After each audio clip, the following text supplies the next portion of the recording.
Oh, right, we are live. Okay. Hi. Okay, hello. Good evening, everyone. And welcome to our seventh episode of Green Conversations, where we speak to various individuals in the green community, talking about issues relating to sustainability, career ambitions, and grown-up initiatives. So today's topic, we'll be talking about how one can use everyday technologies to support the green movement, or basically any cause that they believe in. And so that's why we've invited Chun Yeow over here. Hello. Yes, Hello. who is Green Nudge's tinkerer and urban farmer and certified adult educator to share about his experiences in using online tools to support and educate others in urban farming, as well as his use in 3D printing to make his ideas come alive. We'll also talk a little bit more about how one can actually use Telegram, which is basically a free messaging app for those who don't know, and also online mapping to be part of a movement together. Yeah, so I just want to focus a little bit more about Chun Yeow's role. So like some people may be wondering what is tinkerer, right? What is that? So I just want to share that it's not a legit word out there. So funny story behind this role, which is unofficial by the way, is that Lisa and I actually found it a bit difficult to describe Chun Yeow's role, right, Chun Yeow? Yeah, so what Chun Yeow actually basically decided is that he came up with this term called the tinkerer, which is basically something catchy lah, and it's unofficial. Because it's also very common lah to see Chun Yeow tinkering with an idea or like experimenting on his latest prototype. Uh, yes, that's right, which you will see and hear more about later on. And yeah, and it's really true because ever since I came on board on Green Nuts, right, every time I'm in the office, suddenly Chun Yao will walk into the office, right, and then suddenly he'll bring up his latest gadget or like, yeah, you see his face. It's like, oh, guys, I've been working on this over the weekend. And suddenly, poof, like some new magical item will come out from his bag. Yeah, so he's really like our tinkerer, lah, in a sense. Yes, so that's why we've invited him to share more and to discuss about this topic together. Not only that, we also noticed that a lot of times we hear people who want to solve a problem, but they always feel very discouraged because they think that they're just one person, and what can they really do?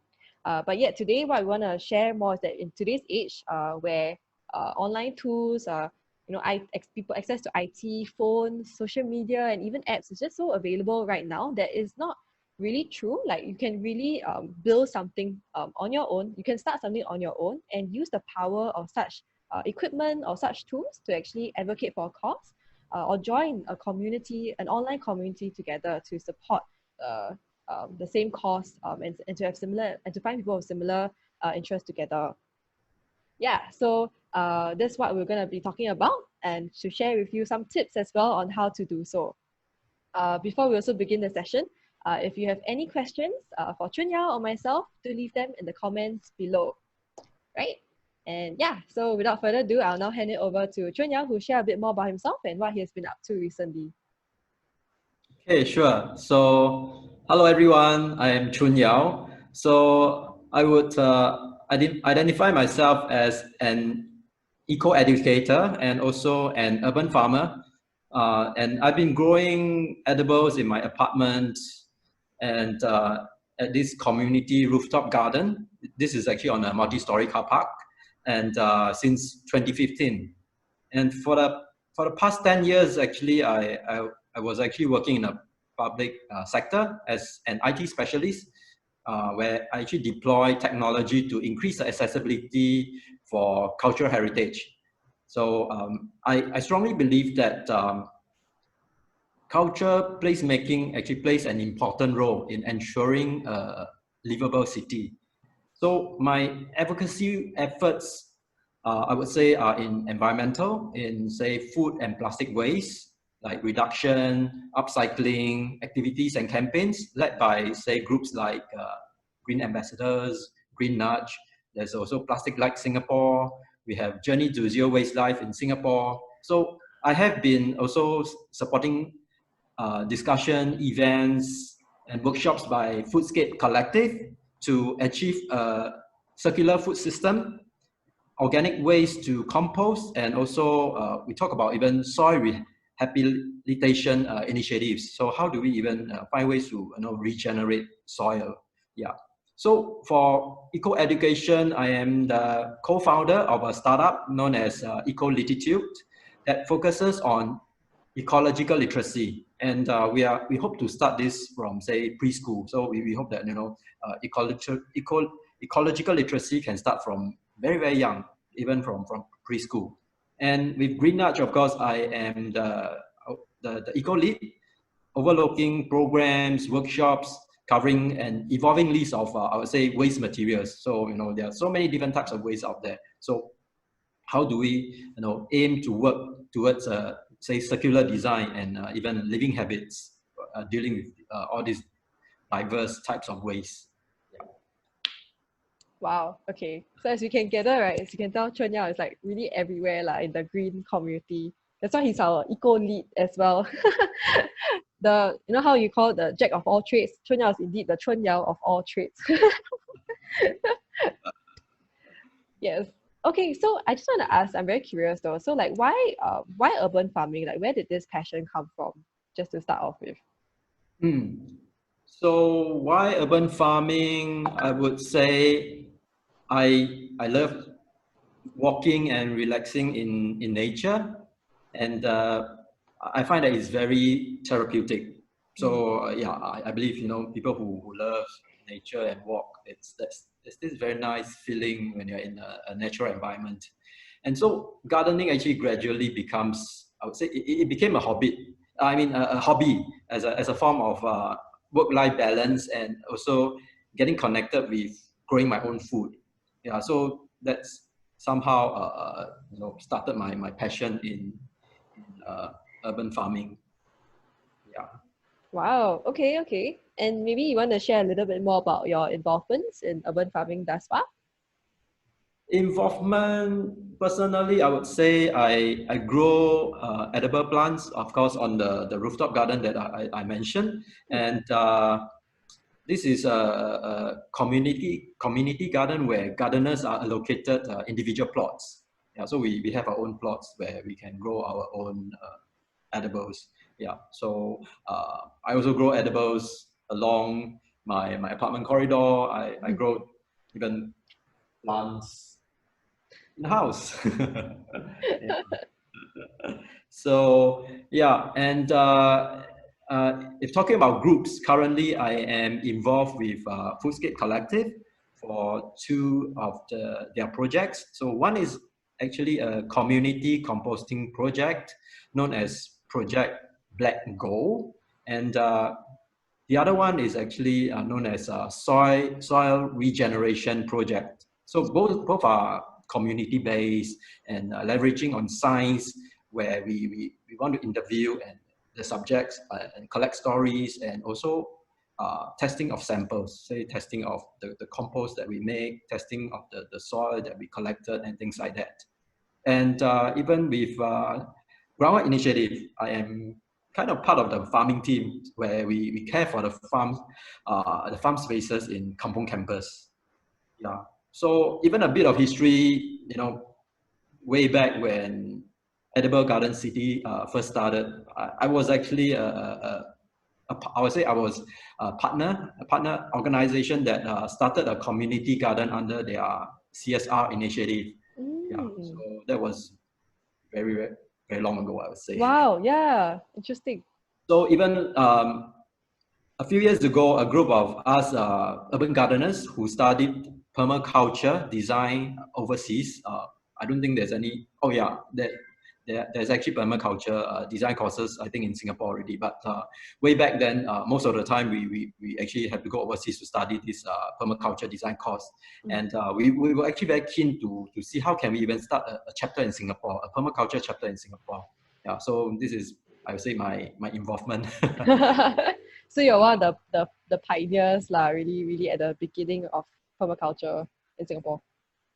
I'm not a very visible person there. I'm Okay, okay. yeah, the The driver. supporter. Okay, okay. Behind the scenes. Yeah, yeah, but yes, I know there's such a happening, and I kind of got involved in the meetings and things like that, hoping that we can start something. Yeah. Hmm. Mm. Okay. All right, cool. All right. So I guess like just now we shared earlier, right? I mean, I shared earlier that how you have been, using some gadgets and like certain simple tools to advocate for the urban farming movement in Singapore. So would you like to share a little bit more about what are some of these tools that you use to support this? So in terms of tools for urban farming, first and foremost, I would say that as I'm trained in permaculture design and of course environmental advocate, so I'll generally believe in practicing what is, I would say, low tech and also back to basic. So it's really about simple tools and also reusing or upcycling. So for instance, even like just now I just kind of flashed this. So how can we even have something as simple as this to Oh, using the grow plastic something very nice? bottle. This is rosemary. Yeah. Mm, mm, mm. So there's, I wouldn't say there's a lot of tech involved, Yeah. but yeah, it's uh, how do we even look at material in such a way that you appreciate it can actually be turned into something like this. Yeah. Like using creativity and just thinking out of the box lah, right? To reduce your Yeah. waste. Exactly, exactly. So of course, for tech, in terms of say making something, of course, I would like to talk about 3D design and printing. Mhm. So this is something that just now I was like showing this thing. Yeah, Yeah. and What? mm, What is that? What is that? Yes. so this is essentially a 3D printed. Yeah, like this connector itself. Oh, okay. Yeah, so you'll probably ask, why 3D printing? Yeah. Yeah, Yeah. why do we want to even look? Yeah. Why use 3D printing? Yes. So I feel that 3D printing itself is getting more affordable, and also that I think it's also getting more accessible to more people. Of course, those who are more tech enabled or tech savvy people. Mm. But definitely, I feel that it's almost getting. It comes to a point that when the inkjet printer or those laser printer were that kind of getting mass market and consumers are start to know about it. So Hmm. it's starting to get to go there. Yeah, and the fact that of course 3D printing it's supposedly to be the fourth industrial revolution. Oh. It claimed to be, which Yeah. I think yes, because it really make it very accessible. Yeah, and then it is able to create fairly strong, functional, and accurate parts to work with other materials and parts. Like in this case, like we have all this bottle that I'm trying to make good use of it. I like all these bits and ends that were from previous project, but in the end, it's like how can I reuse this and yet make it functional? Yeah, this Mm. is where I realized that hey, I can design a ring like this and very precisely it will fit in to create a container that can be used for different for a better purpose. Yeah. Wow. Actually, how long did you take to make that? Just very curious. So the process for this was, I would say, it took time because um, it requires measurement. It requires for me to also to experiment. So Mm. experiment to print it into different, I would say, shape and sizes to test it out. Mm. Because Mm. initially I might not have started with thinking that it's a ring or it probably could be a block or something. So it takes time to really experiment and Mm. to say it's reiterative kind of a process to do design and test. Yeah, and Mm. uh, so-called, I wouldn't say this is final, but at least uh, quite attractive and useful, and it doesn't use too much material also. Yeah. That is true. Yeah, that's very true. Okay, so as in like just so as you mentioned earlier, like how 3D printing is now becoming more accessible today. Uh, Actually, I was also very surprised that you even have a printer. I mean, of course, to able to make all this, you have a small print, like you have a printer with you, right? So I was also very surprised.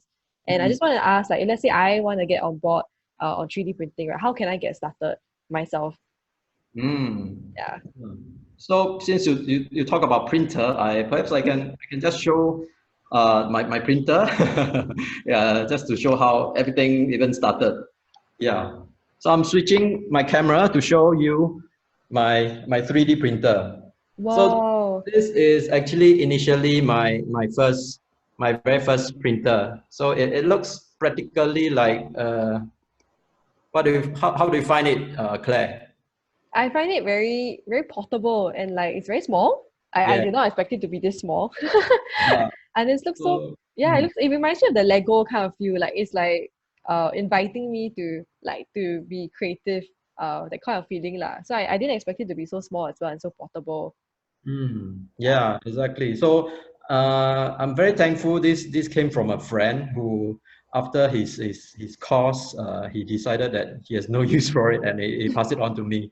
Yeah, so this is my very first basic printer, and it really started me on the 3D printing journey. Which Mm. after that, of course, I, I decided, oh, I would love to have another interesting printer here. Oh Yeah, wow. Okay, and wow, this one looks very cool. Now this one very, very cool. exactly. So this is just as portable or even more portable.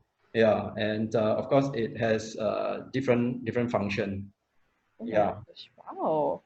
yeah. And this is you readily purchased it from online, or how did you manage to get such a printer, if I could ask you that? So yes, this was purchased from, in a good way, it was purchased from Carousel. Yes, I was searching for 3D printers that is portable to serve, of course, our function, which I'll talk more about it later. But yes, it has to be portable, and it has to have certain function. So I think Claire, you just now mentioned about courses and things like Mm, that. yes. So that colorful printer that you saw just now was actually my friend who went for a skill future course. So there are actually skill future course on 3D printing, and interestingly, it seems like the course provider will even provide you with a 3D printer. Yeah. Wow. So I'm Oh, not okay. sure how many courses out there does that, but I know 3D printer was part of the package. So he got this printer as his very basic and first, getting to know about 3D printing. Yeah. So I would say it's really a very good beginner equipment to start off 3D printing. I Yeah. see, I see. Wow, that is so resourceful and very useful to have. In as in, it's so beneficial that a skills future course actually Mhm. provides a printer for you. Yeah, yeah. Yeah. So, but otherwise, truth is, for me, when it comes to 3D printing, it's all self-learn, self-taught. Yeah. Mm, I, okay. as you know, my own self claim tinkerer. Tinker with things. So I self-taught. I learned it on my own, and I guess in a good way because of my background, I'm IT trained, and Mm. yeah, I know where the resources that I can easily find online, and I guess it's also good that there's a lot of information out there. It's a matter of spending some time to look for it, and there are even very nice 3D, I would say, gurus out there. They'll put up their own videos on YouTube. They'll teach people on how do you do certain very basic things to start 3D printing. Yeah. So Wow. I started.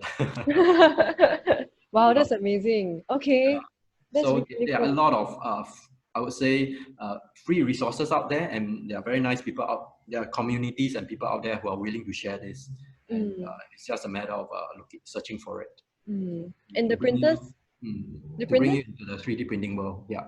I see, I see. And the printer itself also is relatively affordable, um, like if you have. Mm-mm. Yeah. Okay, So okay. of course, when it comes to technology and equipment, there's always different tiers, Yeah, price range. understand. So for me, I would say whatever I got is like affordable. Is definitely in hundreds, yeah, or less than 200 and things like that. The small one that you saw is I got it off Carousel, so it's so much I would say Much cheaper cheaper. Yeah. compared to you getting it from retail.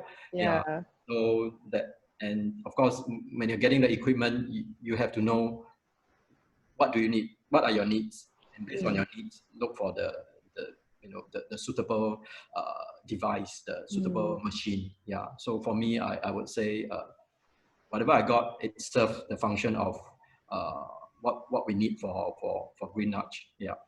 Mm. Understand. And just to check, like your so that means your 3D printer is also the black one is from Carousel. It's actually second hand, is it?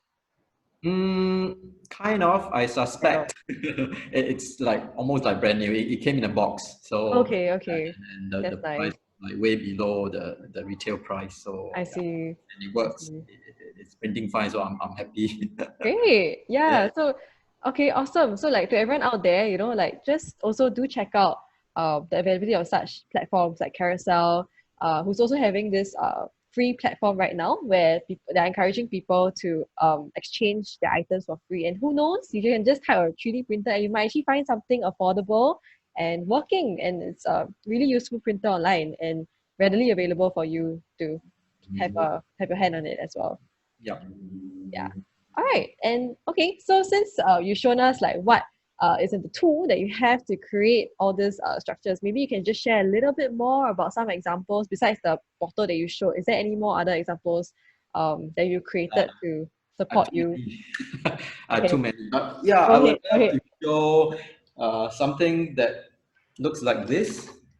So there's this interesting, colorful thingy. Yeah. Ah, And essentially it works like a mole. So this was I would say this is part of our green nudge. We are trying to explore how can we even make good use of paper waste. So with paper waste, how can we like make it into say paper or even some objects. So in this case, I actually printed this mold so that we can create an object, something like this, like a block.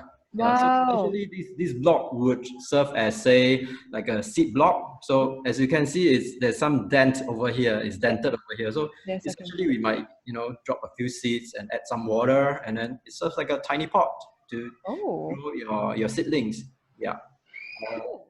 Actually, I have another one here. I'm using it like a scent block. So I drop like essential oil into it, and interestingly, it works. Oh, it Yeah. works. Wow. So Huh. sometimes the function of something is multiple. You never know until you try. Yeah. So it's like wow, I'm using it like a way to to put very nice scent into my cupboard and things like that. Yeah. That's true. That's true. Like your closet, right? And Yeah. even I don't know, your room as well, I guess. Yep. Nice. And all this is made out of waste, just using 3D printing to create these molds that you have. Yeah. Yes. Nice. Okay. Do you have any other examples or like any future plans that you have? Like what's your next step in taking 3D printing further?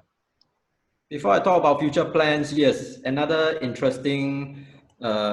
This is something it took me quite a while to so-called invent or create. So from the ring, which is quite static, it has evolved into something that I can turn Hmm. and open. Oh, wow. So Okay, that's again, really making use of the waste of the bottom of the pet bottle, which yeah, mm. for some of our projects, it is leftover material. Even as waste is leftover. Yeah. Hey, what can I do with this, and how can I make it into something useful? And in the end, the idea of the ring evolved into something like this. Yeah. So yeah, these are some of the items I've been trying to um, evolve in a way. Yeah. So Okay. in terms of future plans, I would say mm, actually I'm hoping to achieve something I would call it as a circular plastic program. Mhm. Yeah, where we could recycle clean plastic waste into reusable filament for printing with a 3D printer. So when it comes to 3D printing, we actually need something known as like a filament. So it's like Mm. longish thing that you put into a printer to print. Yep. So, but even when I do 3D printing, I do generate quite a bit of waste. Oh, I okay. mean, I'm not perfect. I'm always, you know, testing. So when I'm testing it, it's inevitable waste is being generated. So how can we even, you know, try to reuse this? How can we, as I mentioned, you know, the kind of a circular plastic program? Yeah. So this is something that I would love to execute, and even together with Lee Sing, so our founder Lee Sing, Yeah, came up with a proposal for corporate to, to, to see how can this be adopted and actualize this program. But of course, until now, we haven't quite, you know, get someone to collaborate with us, you know, this circular plastic program. And however, I seriously see that there's a lot of potential. Yeah. definitely. Yeah, I think if we can definitely get, um, we can reuse our plastic waste and to, create molds as you have shown just now. I think all the more it's really supporting the full circular economy. It'll be amazing lah. Yeah. Yes. All right. Yeah. Hopefully, anyone out there who's interested to work with us on this, please let us know. It'll be very exciting as well if we can collaborate on this as well. Yeah. Okay. Cool. Um, Maybe we'll move on to the next topic. So, like, I also know that at Ground Up Initiative, as you mentioned earlier, as an urban farmer, you've also been using online workshops to engage with people who are interested in urban farming as well. So maybe you can just share a little bit more about your experiences using it so far, and maybe what are like the challenges that you face as well. And because I know in this, especially during this time in COVID, maybe like I would think that a lot of people out there would want to know, do online workshops, do they really work? Yeah, and so maybe you can just share a bit more about your experiences using going online to conduct such workshops. Mm. So yes, this is actually something very new for me also, and I have to admit I'm just a beginner. I'm not a seasoned, I don't know, Zoomer or Zoom Zoom. Generation Zoom.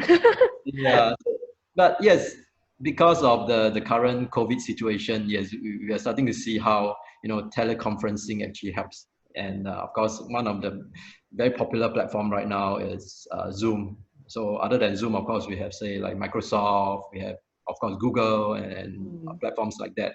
So with GUI, I've been like helping with their online workshop for urban farming. And also quite recently, we're doing, say, eco-enzyme. Yeah. So mm, all this experience, we have managed to transfer to online. Yeah. So in terms of challenges, I would say, of course, I would say tech is a wonderful tool, but it's, I wouldn't say that it's perfect. Yeah, so there will always be a limitation, and the limitation being, say, especially like bandwidth. Yeah, so if you don't have really good internet access and things like that, chances are you may face difficulty, especially for the trainer. yes. That very I'll say synchronized communication with the participants. So it can get quite challenging. Mm. Yeah. And then other than the bandwidth, of course, it's your technical skills. So how good are you at controlling all the buttons and things like that to make I'm sharing the correct slide. Am I sharing the correct screen? Yes, So it exactly. may happen, Totally hiccups. empathize. Yes, exactly. Yeah, so there always be a bit of hiccup here and there, but I feel that yeah, most important is, you know, just just chill, go with the flow, and you know, manage it at, as it comes along. Yeah. Mm. Mm. Do you And want me? of course, for our workshop, we do use some equipment, Yeah. and especially in terms of say lighting. So if you need, especially if you need to like show objects, because we do urban farming, so we need to show like a box with with soil, with the seeds and a plant. So we do have some additional lighting so that it, I think it will show up properly for the participants, and they can do it together as the trainer goes along. Yeah, Mm. so lighting could be something that you may want to consider. Yeah, Mm. and of Okay. course we have another equipment which might be useful would be a mic. I Something see. that you want to clip on. Yeah, a mic that it's easier for you to show and tell. So when you're doing something, you can hands off and you can communicate.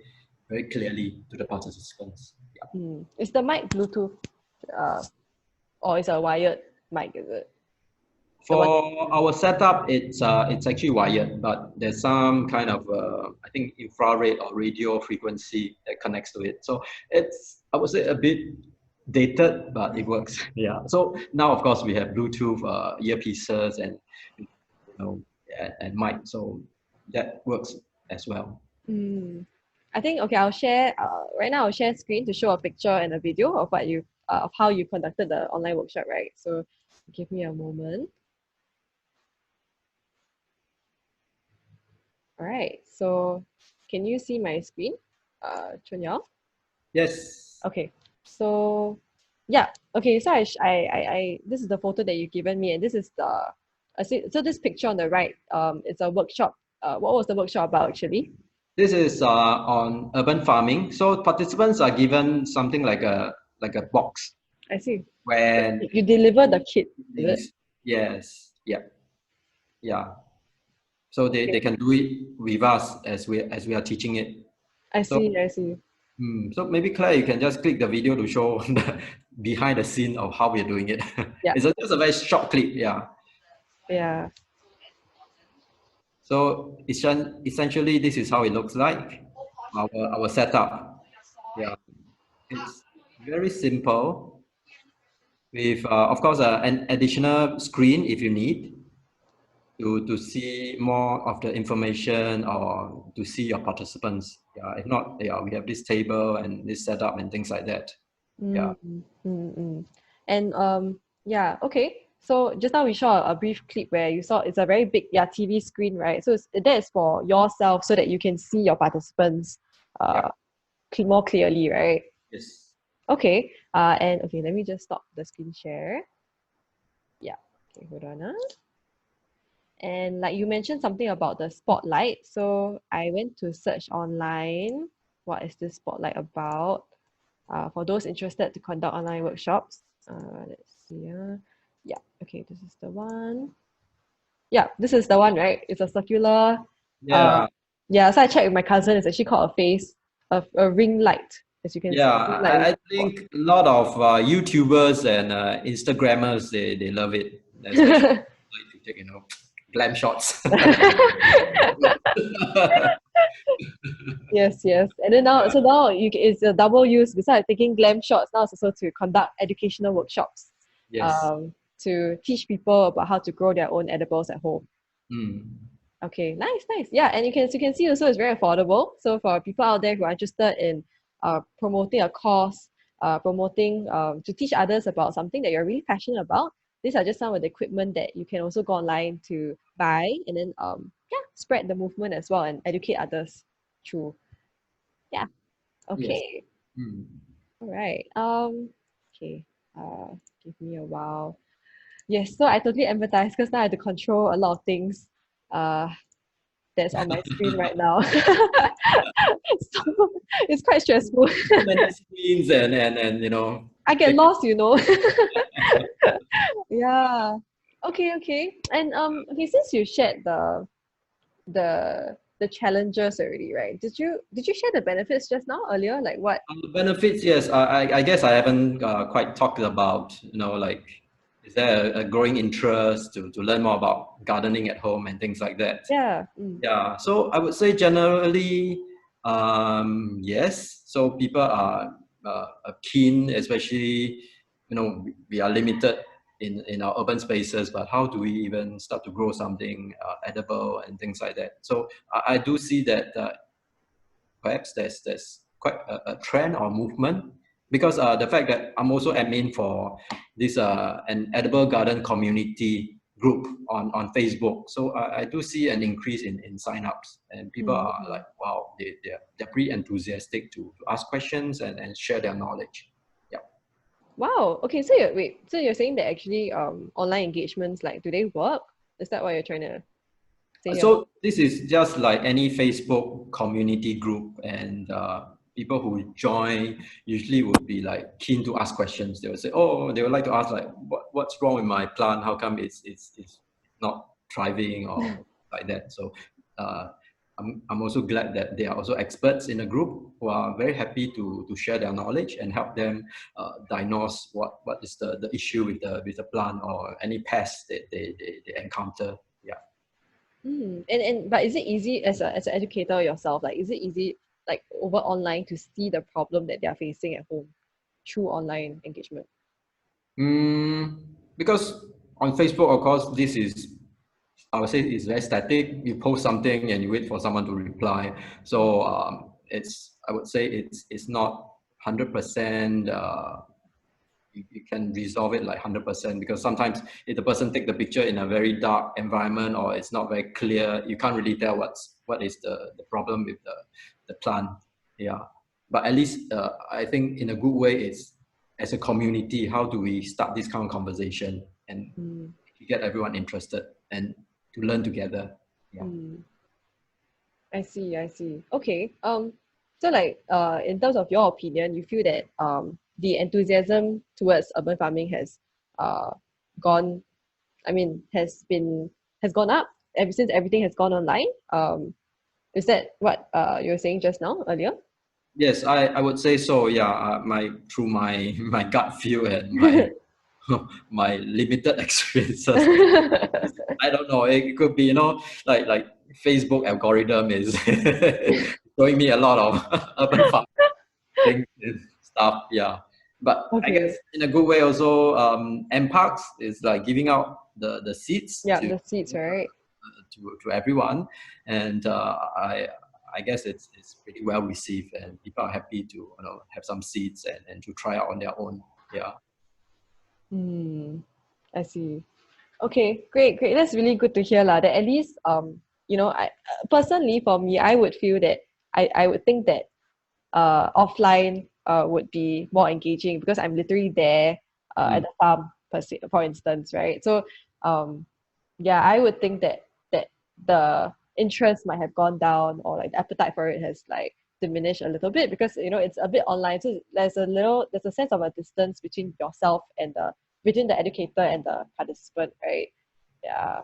So Yeah, so I guess as you said lah, there's could be a probability also a dropout of because there's no physical experience. Yeah, but I guess because of the situation also, and in a good way, technology is helping us mm, to still remain engaged. Yeah, to mm, still remain engaged, and having all this discussion going, having the ability to still gain knowledge from online communities and things like that. So mm. yeah, I guess that really helped to keep the movement going and even growing. Yeah. Oh, Mhm. literally. Right. Nice, nice. Cool, cool, cool. And also I note that like because you guys also like GUI sent a tool like a kit to Yeah. those who participated in the online workshop and that helps with the engagement as well. Yes. Yeah. Yeah. And I guess it's also pretty convenient because then at least someone who stays all the way on the other side of Singapore doesn't have to travel all the way to Yishun just to attend a workshop. Mm. I would think so. Yeah. Yeah. So the convenience of taking this online, and of course because of the situation. Yeah. Mm, Mm. yeah. So there's like, pros and cons as well, but Yes, not bad lah. exactly. It's Yeah. yeah, still got pros. Okay.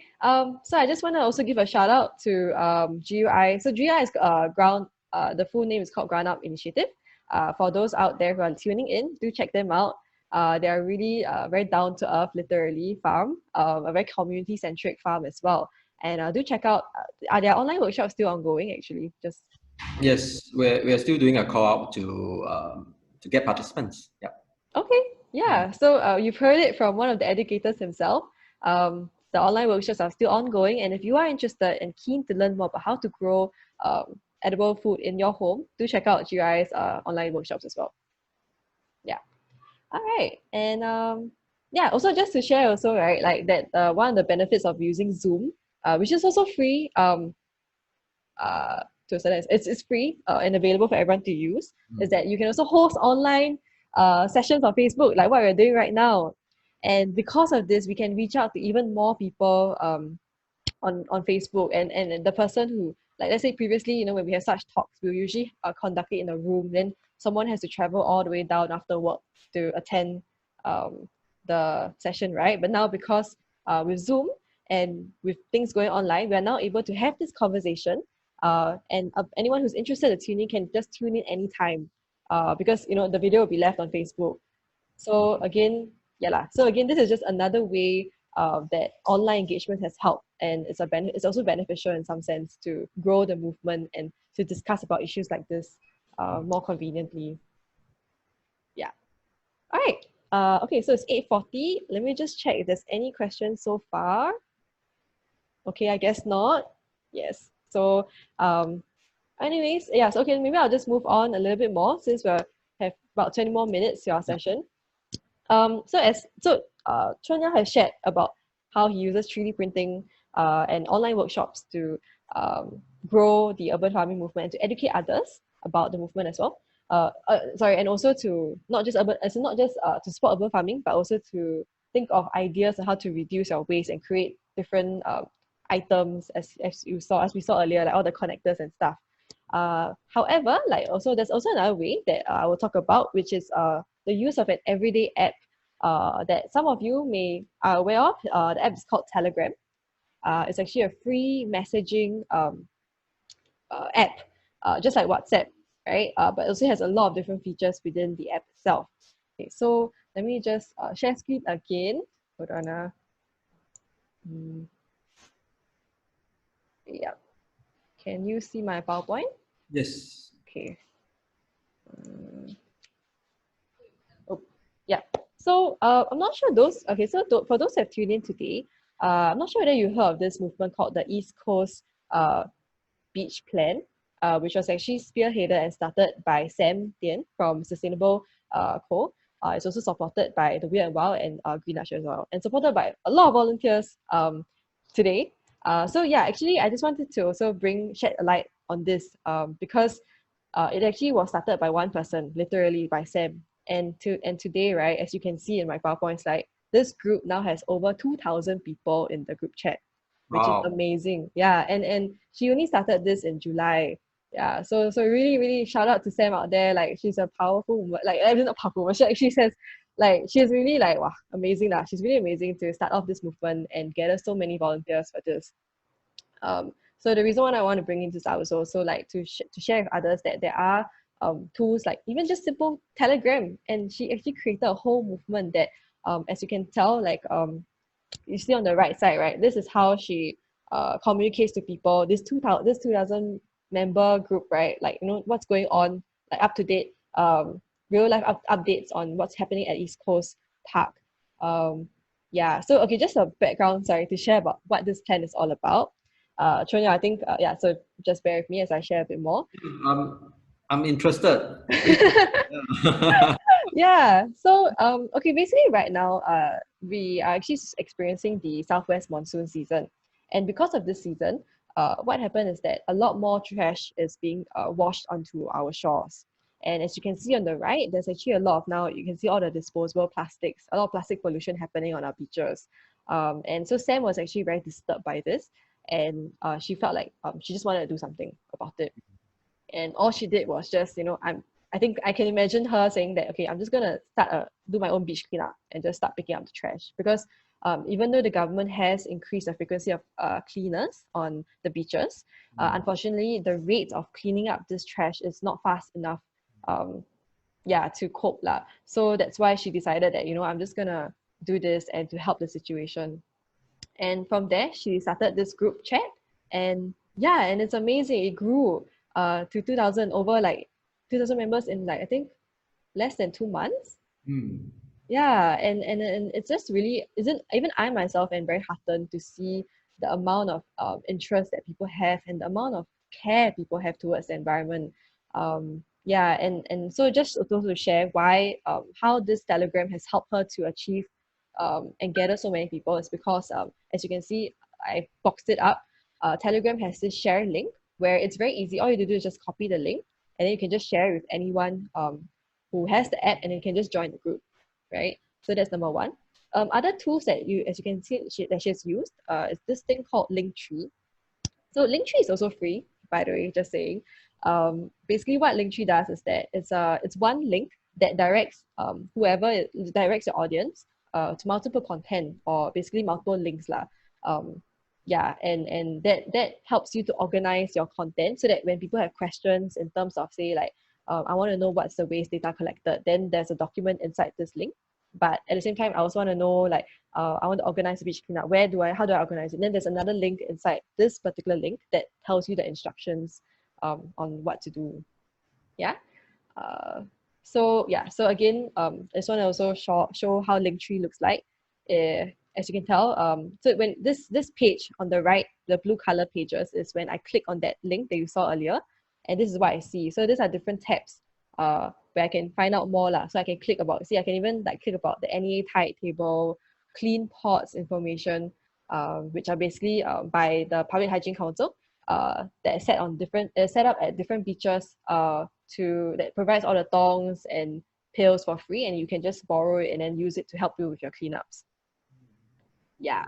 So yeah, again, these are just some of the just also some of the features of the app. Uh, Telegram also allows you to have a pin message where she literally for first time people when they come in, right? They have a lot of questions like, oh my god, what's going on? So all you have to do is just click on the pin messages, and then you can see the whole thing of like to know what the initiative is about, how do you get started, what's this document about, and they even have a Telegram bot. So like wow, it's really amazing. And can you imagine this is all for free? Mm. Yeah, and just shout out to one of the volunteers. His name is called Alex. So he helped to create this Telegram bot.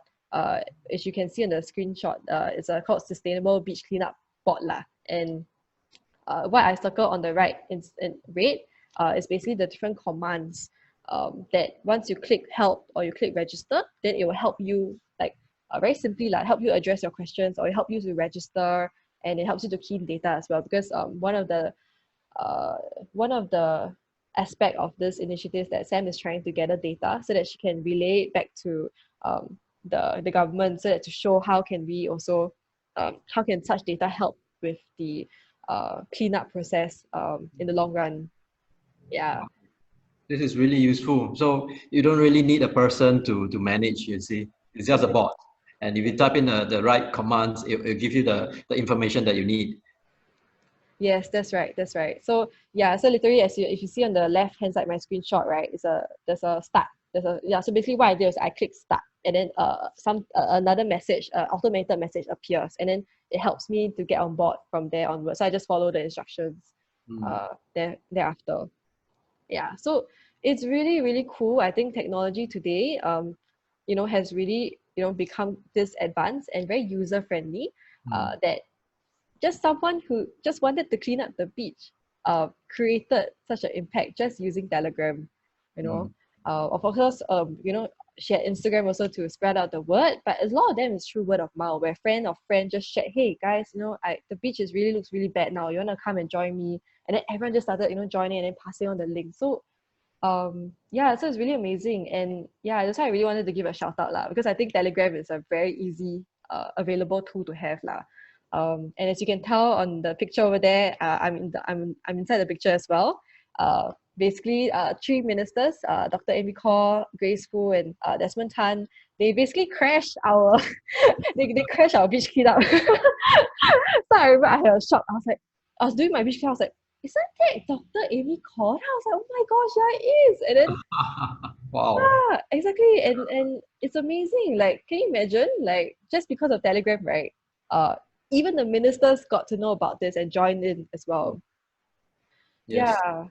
And The effect and the impact is pretty amazing. it is. Yeah, it is. So, when people tell me like, I'm one person, what can I really do? Like, I don't know.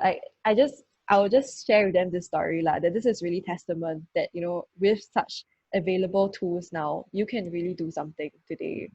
Yeah, and as you can tell in the red, I circled red, right? This is quite up to date. It's like she's basically because of because of the help of the board to organize like 2,000 people looking at this whole movement, right? She's able to have the whole community itself is able to conduct their own cleanups, register themselves, put their data in themselves, and then she can create like she can yeah, do 157 cleanups, and then the total trash weight collected is 6,000 over kg. Yeah, so it's pretty amazing lah. Yeah. Yeah, yeah. Okay, that's one thing I just wanted to share about the use of Telegram. Yeah. Yeah, to support a movement together. All right, so we have about 10 more minutes. Again, let me just check if there's any questions. Ah, okay. So we have one question for you, Chun Yeow, and Mhm. it's from someone by the name Kelly. Kelly Kam. Yeah. So she says that she's looking at potentially starting a community garden at her private estate. Where Hmm. should she go to get more information? Ah. Mm, Okay. Private estate. mm. Wow. So far my experience is mainly in, I would say, public. So my involvement has mostly been with what is known as community in bloom. So this is actually an initiative by MParks, and it's been around for many years. Yeah.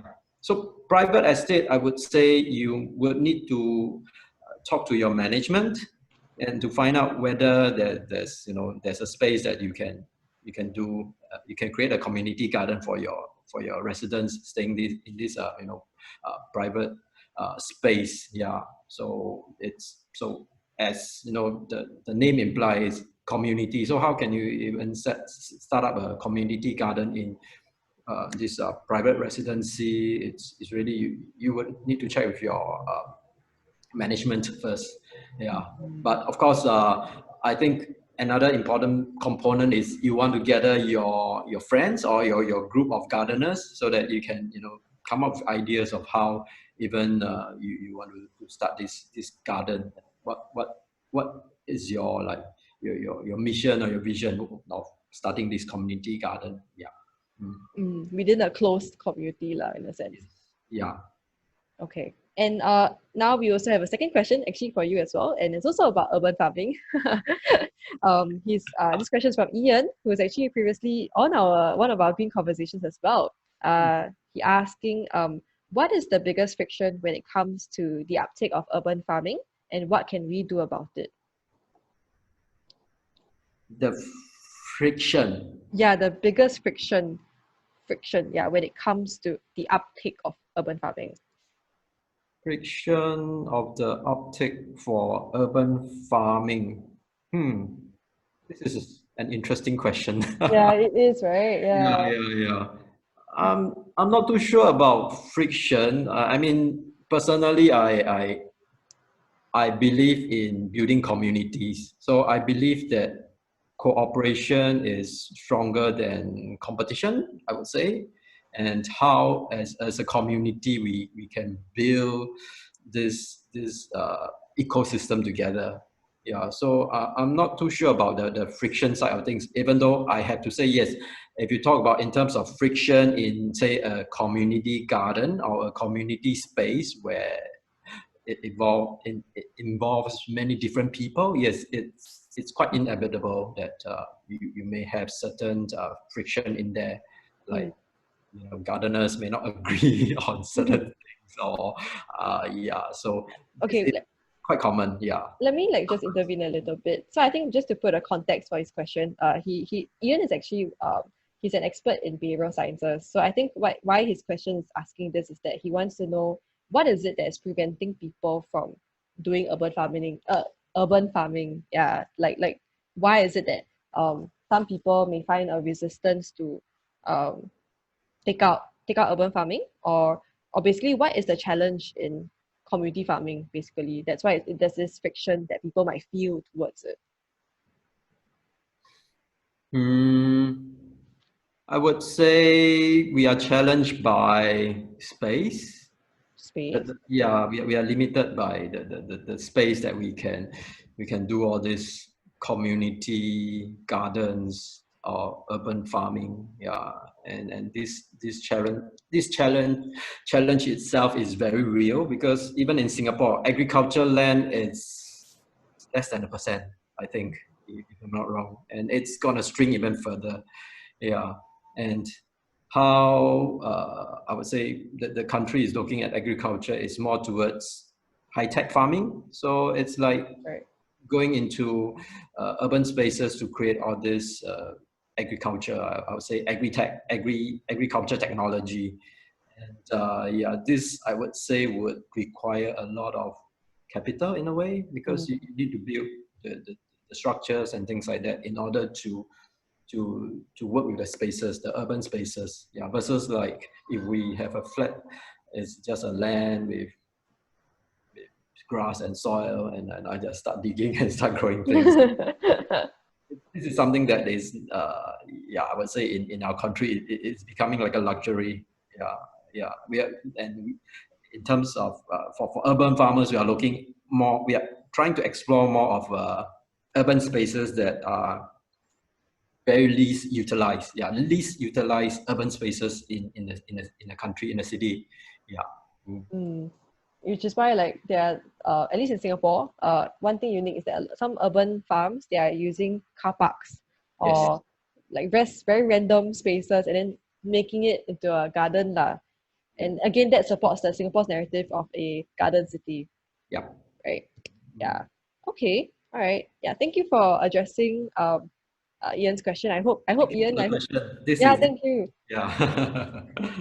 It's a good question. Yeah, really good question. And Yes. hope that we've sufficiently answered it as well. Yeah, I mean, I'm more than happy to talk more about this. There's so much to say, but in short, I try to try to reply this as much as I know and from Hmm. my experience. Yeah. Hmm. Okay. I think we'll just move on quickly to the last segment of our session, which is basically zooming like now focusing on Chun Yeow. So I know that you mentioned before that you were an IT professional in the public service, right? Mm. Documenting on cultural heritage. So maybe you can just share a little bit more and how has this helped you to apply the skills and knowledge into helping to grow the urban farmer movement, um, yeah, and the green movement in general. Yeah, yeah. So put it in a way, how how does this give me the creativity and Maybe I'll just share screen, okay? Like the technology? picture. Yeah, so There's this, I prepared some pictures yeah, of there's this really cool picture of me working my previous life, life oh in the public sector. So this is yes. like very sci-fi. Yes, yes, yes. And Yeah, then this, yes, yeah. This is one of my what I it's a work in progress. Yeah, yeah. That it's a process of me trying to document something in Haw Par Villa. So what I'll say is that I believe that in that being open to ideas and the willingness to try new things, gain new knowledge and innovate. So it's like an ever iterative process, subject to learning from failures even. So as illustrated here, what I'm doing here is like it looks like a very awkward position lah. Almost my butt is sticking already. We were really, under the hot sun, we're trying to experiment and find ways to how can we, document this interesting object and things like that. So we were trying to adopt to the situation and find uh, and use the available technology to do to be able to create a 3D model. Yeah. And then, of course, I think Claire already shown the next photo. Yep. So this is like another photo of me, like a monkey there, trying again, challenging our boundaries. I was trying to document the place. Some of the people out there may know this is actually a reservoir over at Capel Hill Road. Yeah, so I think with the COVID situation and people are like so cooped up at home, they're starting to explore all these natural spaces in Singapore. Yeah, so same thing for heritage. We do find some of these interesting places in Singapore that has certain heritage value and history to it, and we try to adopt even to try different technology. In this case, this is actually what is known as Google Glass. So you might see some orangey thingy that is sticking on my ear. Oh So, yeah. Okay. so you're actually experimenting with that device when it was still a prototype. Yeah. So Google was very kind to supply us with the device for us to experiment. Yeah, so we of course we are also happy to test the boundary. Yeah, so we were using it to document as much as possible of the space. Yeah, Mm. yeah, So you feel that because of your experiences that has caused like enabled you to be more daring, you know, to break the boundaries and to yeah, use technology to think of new ways to document you know, such sites as we saw in the photos, right? So that has also helped you shape the way you deal with sustainability and urban farming on how we can solve problems in this sector. yeah, Um, yeah. yeah, using technology or even just simple tools as well as you mentioned earlier. Yeah. Yeah. So try to look at the problem from a different perspective. Yeah, and sometimes you might just accidentally find a solution somehow. Yeah. All right. And okay, let me just And now. of course, professionally, I'm also trained in what is known as GIS, so Geographic Information System. So when we are documenting all these spaces, we are actually also recording the location. So we extract the information from, of course, the GPS and things like that. Then we lay it out into a map. Mm, And based on the map, we would be be able to understand the even the location and how does this location play a part and how does it link to the heritage or the space that was being created during a certain period of time. Yeah, so mm, that actually give us different layer of information, and by exploring also different themes. So yeah. say World War II or in the 50s or in the 60s, how these locations are being used, or how the community even engage with have interaction with these spaces. Mm, mm, mm. I Mm. see, I see. And since you mentioned about GIS, right, I think that kind of reminded me about another kind of mapping that's actually available to the public. Okay, let me just share screen again. Hold on. Uh, yeah. So this one is I okay. Yes. So this one is a map, right? By that's called the RISE network by the Public Hygiene Council. The website is there. So I believe that this is an online cleanup map where volunteers can actually key in their waste data found during their cleanups. Is that right? Yeah. So I note that Chun Yeow, you were also involved you know about this map lah. So maybe you can just share a little bit of like why it was conceived or how is it useful? So yeah, as Claire has mentioned, this is part of an initiative by the Public Hygiene Council. So they were very keen to collect information, and of course the team together with Lee Sing and another of our very good partner and friend Rima. She's also known as the Tire Lady. So we came up with a proposal of say. Can we make use of GIS? Can we make use of all these geographic information, put it together on a map to capture this information? Yeah, so uh, it was really a good, I would say, um, thought process that we had with the PHC, and we came up with to design and create this platform together with them. Yeah. So of course, right now what you see is so much more attractive than the very first version of it. Yeah, and I think maybe I'll just share a little bit, explain the map here, right? So I think what the red bar, as everyone can see here, is that it shows that there's a lot of waste lah that is gathered, picked up from the beach, and then it's actually keyed in by volunteers or by organizations like ourselves in this map. And so what this map, they use GIS, right, to help to create such a platform and To visualize, yes, yes, yes, yeah. that's right, to visualize data as well. And hopefully this will help in policy making or initiatives in the future too. Yeah. So I think also my purpose also like to share this to everyone out there is that anyone who's interested in doing a cleanup, again, just like how I mentioned, you can also be a part of this cleanup community, even though you don't know everyone in the community, but you yourself can be a part of it by doing your own cleanup. And then also once you collected all the data that you collected, it is still very useful. And you can also contribute by keying in this data into this map, where you can see the website I've just listed over here. Yeah. So and then be part of the movement virtually together. Yeah. All right. And maybe just to quickly end this off, this session off. Yeah, I note that so Chun Yao, like you're kind of like I think you have a wealth of experience, right? From let me just stop screen share. So you have a wealth of experience, over the years of working and everything, right? But I just want to ask, like, so if let's just say I am I myself is a mid-career individual who is also very experienced and I've been in a certain industry for many years.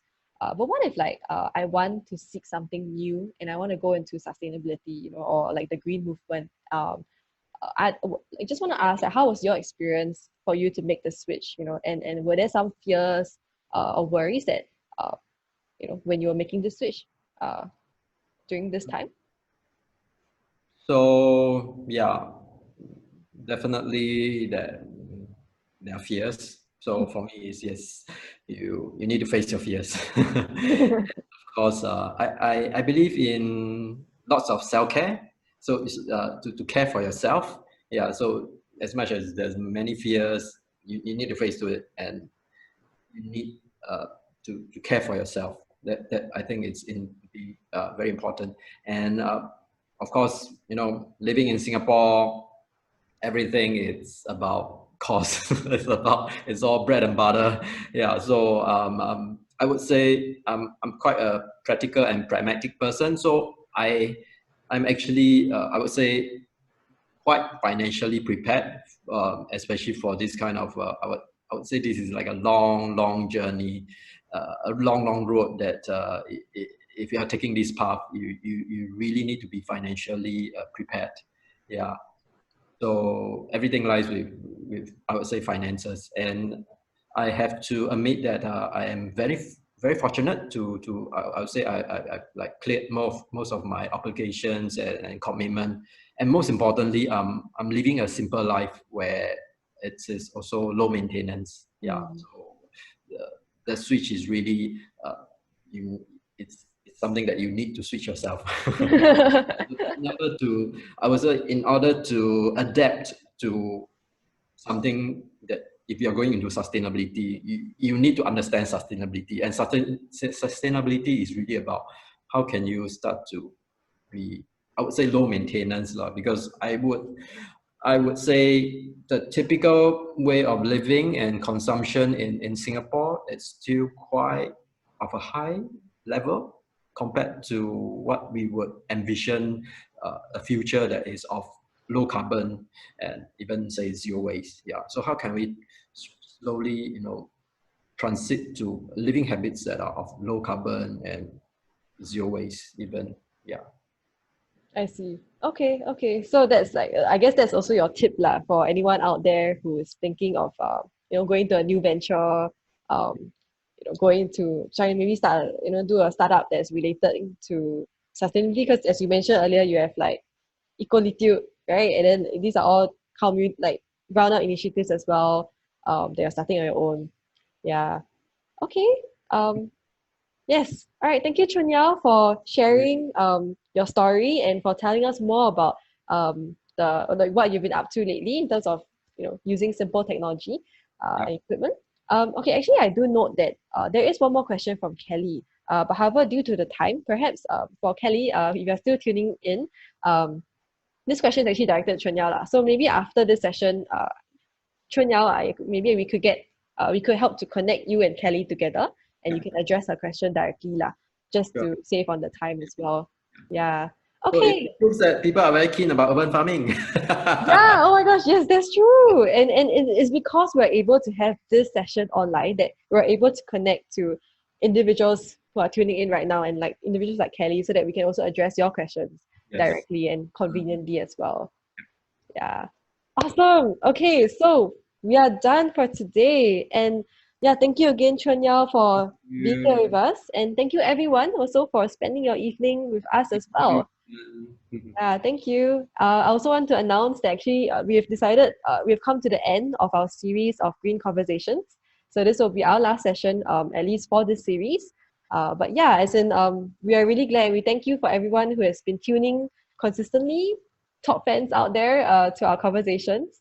Yeah, we really appreciate your support, and keep in do to keep a lookout for uh, any future activities and future video engagements that we will have, other online engagements that we will have with you in the near future.